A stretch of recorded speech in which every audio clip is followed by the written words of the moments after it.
ओम शांति। आज की अव्यक्त मुरली का शीर्षक है सिंपल बनो सैंपल बनो। आज यह जो संगठन हुआ है इसको कौन सा संगठन कहेंगे? इस संगठन का नाम कर्म के प्रमाण कौन सा कहेंगे? कर्तव्य के आधार पर नाम बताओ। हर एक ने नाम बताएं। जो सभी नाम बोले वह प्रैक्टिकल में अपना कर्तव्य समझकर बोला। प्रैक्टिकल में चल रहे हैं तो फिर क्या हो गए? सपूत और सबूत मूर्त। अगर प्रैक्टिस में है तो सबूत मूर्त नहीं कहेंगे। प्रैक्टिकल में है तो सपूत और सबूत मूर्त दोनों ही हैं। यह ग्रुप सिंपल और सैंपल है। सिंपल बनकर सैंपल दिखाने वाले। सिंपल कोई ड्रेस आदि में नहीं, लेकिन सभी बातों में सिंपल बन सैंपल बनने वाले। जैसे कोई भी सिंपल चीज़ अगर स्वच्छ होती है तो अपने तरफ आकर्षित करती है। इस रीति से मनसा में भी जो संकल्प है, संबंध में, व्यवहार में भी और रहन सहन में भी सभी में सिंपल और स्वच्छ रहने वाले सैंपल बन अपनी तरफ आकर्षित करते हैं। अगर संकल्प में व संबंध में सिंपल नहीं होंगे तो ऑल्टरनेट क्या होंगे? सिंपल अर्थात साधारणता। साधारणता में महानता हो। जैसे बाप साकार सृष्टि में सिंपल रहते हुए आप सभी के आगे सैंपल बने ना।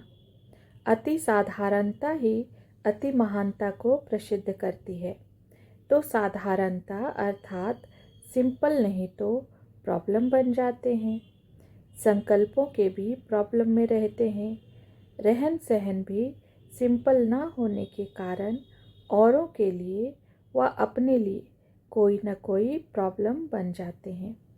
तो प्रॉब्लम बनना है व सिंपल बनना है। प्रॉब्लम वाले सिंपल नहीं बन सकते। तो मनसा में भी सिंपल हो। अगर कोई मनसा में भी उलझन है अर्थात प्रॉब्लम है तो उसको सिंपल कहेंगे क्या? जैसे देखो, गांधी को सिंपल कहते थे, लेकिन सिंपल बन करके एक सैंपल बन करके दिखाया ना। उसकी सिंपल एक्टिविटी ही महानता की निशानी थी। वह हो गया हद का एक्ट। लेकिन यहाँ है बेहद के बाप के बच्चे बन बेहद की एक्ट करना। तुम तो विश्व के निमित्त हो ना। जैसे विश्व बेहद का है, बाप बेहद का है, वैसे ही जो भी एक्ट करते हो वह बेहद की स्थिति में स्थित होकर एक्ट करना है। वह एक्ट ही अपने तरफ अट्रैक्ट करता है। तो आकर्षण मूर्त बनने के लिए क्या करना पड़े? सिंपल बनना पड़े। यहाँ दैवी संबंध में भी अगर कोई सिंपल नहीं बनता तो प्रॉब्लम बन जाता है। तो रिजल्ट क्या होती है?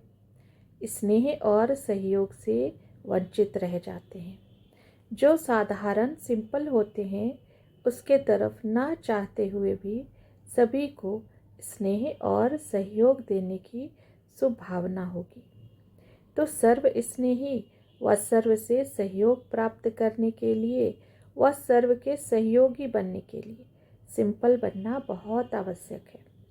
कोई प्रॉब्लम तो नहीं है, वह स्वयं प्रॉब्लम बने हुए तो नहीं हो ना। चाहे लौकिक परिवार में व व्यवहार में, चाहे दैवी परिवार में, कभी अपने में प्रॉब्लम ना इमर्ज करो, ना कोई के लिए प्रॉब्लम बनाओ। अगर प्रॉब्लम बनते हो तो सेवा लेने वाले बन जाते हो। आप हो ईश्वरीय सेवाधारी। तो सेवाधारी अर्थात सेवा करने वाले, ना कि सेवा लेने वाले। अगर सेवा लेने वाले बनते हो तो नाम प्रमाण कर्तव्य नहीं हुआ ना। खुदाई खिदमतगार सेवा लेता नहीं, देता है, क्योंकि दाता के बच्चे हैं ना। जैसे बाप कुछ लेते हैं क्या? वह तो दाता है ना। अगर प्रॉब्लम बनने के कारण सेवा लेते हो तो दाता के बच्चे ठहरे? कोई भी प्रकार की अगर एक्स्ट्रा सेवा लेते हो तो यह कभी भी नशा नहीं रहेगा कि हम दाता व वरदाता के बच्चे हैं। तो यह प्रवृत्ति वाला ग्रुप है कि निवृत्ति वाले हैं। लौकिक प्रवृत्ति तो समाप्त हुई ना। लौकिक प्रवृत्ति को भी ईश्वरीय प्रवृत्ति में परिवर्तन किया है। जब तक परिवर्तन नहीं किया है तब तक अलौकिक स्थिति में एक रस नहीं रह सकते। इसलिए कहा था कि अपना नाम रूप गुण और कर्तव्य सदैव याद कर फिर प्रवृत्ति में रहो, जिससे लौकिक प्रवृत्ति परिवर्तन हो। सदैव अपने को सेवाधारी समझने से रोब नहीं रहेगा। सेवाधारी सदैव नम्र चित्त निर्माण रहता है और अपने घर को भी घर नहीं लेकिन सेवा स्थान समझेगा। और सेवाधारी का मुख्य गुण है त्याग। अगर त्याग नहीं तो सेवा भी नहीं हो सकती। त्याग से तपस्वी मूर्त बनते हो। सेवाधारी का कर्तव्य है सदैव सेवा में रहना, चाहे मनसा सेवा में रहे, चाहे वाचा सेवा में रहे, चाहे कर्मणा सेवा में रहे। लेकिन सेवाधारी अर्थात निरंतर सेवा में तत्पर रहने वाले, वह कभी भी सेवा को अपने से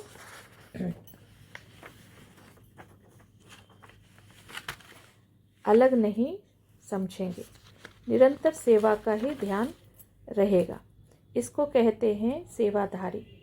तो अपने को सेवाधारी समझो और सेवा स्थान समझकर रहो। त्याग वृत्ति वाले तपस्वी मूर्त होकर रहो। निरंतर सेवा की ही बुद्धि में लगन रहे तो फिर लौकिक प्रवृत्ति बदलकर ईश्वरीय प्रवृत्ति नहीं हो जाएगी। तो यह ग्रुप नवीनता क्या दिखाएगा जो कोई ग्रुप ने ना दिखाई हो। कोई ना कोई नवीनता जरूर लानी है। खास भट्टी में आते हो तो अपने में परिवर्तन भी खास होना चाहिए। वैसे तो चलते फिरते हो, लेकिन अब खास विशेषता लाकर अपना नाम विशेष आत्माओं में जमा करा के जाना।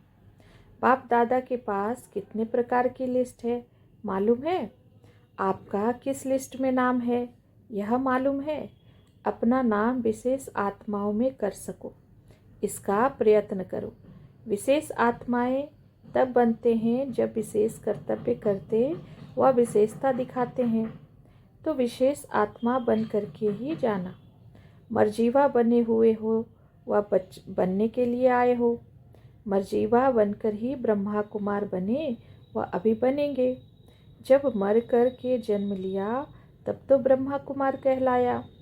मरकर नया जन्म लेना, इसको ही मर्जीवा कहते हैं ना।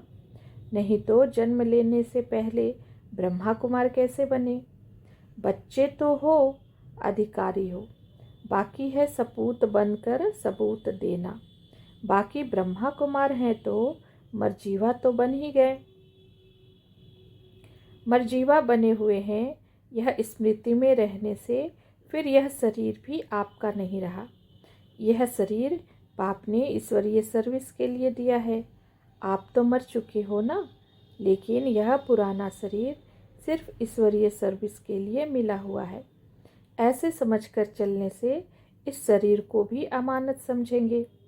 जैसे कोई की अमानत होती है तो अमानत में अपनापन नहीं होता है, ममता भी नहीं होती है। तो यह शरीर भी एक अमानत समझो, तो फिर देह की ममता भी खत्म हो जाएगी। जैसे ट्रस्टी हो रहने से, अमानत समझने से ममता कम होती है ना, इस रीति यह शरीर भी सिर्फ ईश्वरीय सर्विस के लिए अमानत के रूप में मिला हुआ है। जिसकी अमानत है उनकी स्मृति अमानत को देखकर तो आती है ना। अमानत रखी हुई चीज़ को देख देने वाले की याद आती है ना। यह तो अमानत रूहानी बाप ने दी है, रूहानी बाप की याद रहेगी। अमानत समझने से रूहानियत रहेगी और रूहानियत से सदैव बुद्धि में राहत रहेगी, थकावट नहीं होगी। अमानत में खयानत करने से रूहानियत के बदली उलझन आ जाती है, राहत के बजाय घबराहट आ जाती है। इसलिए यह शरीर है ही सिर्फ ईश्वरीय सर्विस के लिए। अमानत समझने से ऑटोमेटिकली रूहानियत की स्थिति रहेगी। यह सहज उपाय है ना। अब निरंतर सहज योगी बन सकेंगे ना। निरंतर रूहानियत की अवस्था में स्थित रहो। यह नवीनता दिखाना जो आप लोगों को देखकर सभी अनुभव करें कि यह तो सैंपल बनकर आए हैं। औरों को भी याद की यात्रा सहज बनाने के लिए सैंपल बनकर जाना। यह ग्रुप सैंपल बनकर जाएंगे ना। अगर एक एक स्थान पर एक सैंपल जाएगा तो फिर सिंपल बात हो जाएगी। अपना नाम क्या याद रखेंगे? सेवाधारी। सेवाधारी तो हो ही, लेकिन सेवा ऐसे करो जो प्रत्यक्ष फल की प्राप्ति करा सको। तो स्लोगन क्या याद रखेंगे? अपनी रूहानियत की स्थिति प्रत्यक्ष कर हर आत्मा को प्रत्यक्ष फल दिलाने वाले। यह है इस ग्रुप का कर्तव्य। जितना अपनी रूहानियत की स्थिति को पक्का करेंगे उतना प्रत्यक्ष फल दे सकेंगे। अगर रूहानियत की स्थिति को प्रत्यक्ष नहीं दिखाते तो फल भी प्रत्यक्ष नहीं दिखाई देता। प्रत्यक्ष फल दिखाने के लिए अपनी रूहानी स्थिति को प्रत्यक्ष करो। समझा स्लोगन? अच्छा, अपने ऊपर छाप कौन सी लगाई? सेवाधारी समझा ना। मनसा में भी सेवा। और यह ग्रुप मुख्य त्याग क्या करेगा? जिस त्याग से तपस्वी बन सको। आपकी प्रैक्टिकल दिनचर्या में बहुत करके विघ्न रूप क्या होता है? एक शब्द में इसको कहेंगे रोब। इसलिए रूहानी रुहाब नहीं आता है। प्रवृत्ति में जो रोब रखते हो, मैं रचयिता हूँ, वह व्यवहार का भी जो रोब रहता है, संबंध में भी मुख्य विघ्न रोब आता है। इसका त्याग करना है। सेवाधारी रोब नहीं दिखाते, इसलिए रोब का त्याग करना है। यह है मुख्य त्याग। हिम्मत तो है ना त्याग की। जो भी वायदे करते हो, एक एक वायदे पर अविनाशी की छाप लगाओ। अविनाशी छाप न लगाने के कारण वायदे अल्पकाल के लिए हो जाते हैं। कईयों के रिजल्ट में यह दिखाई देता है कि यहाँ वायदे करके जाते हैं, फिर वायदे बदलकर विलाप करने लग पड़ते। क्या करें? क्या हो गया? अब मदद दो। चाहते तो नहीं हैं, लेकिन यह कारण बन गया। योगी के बदले वियोगी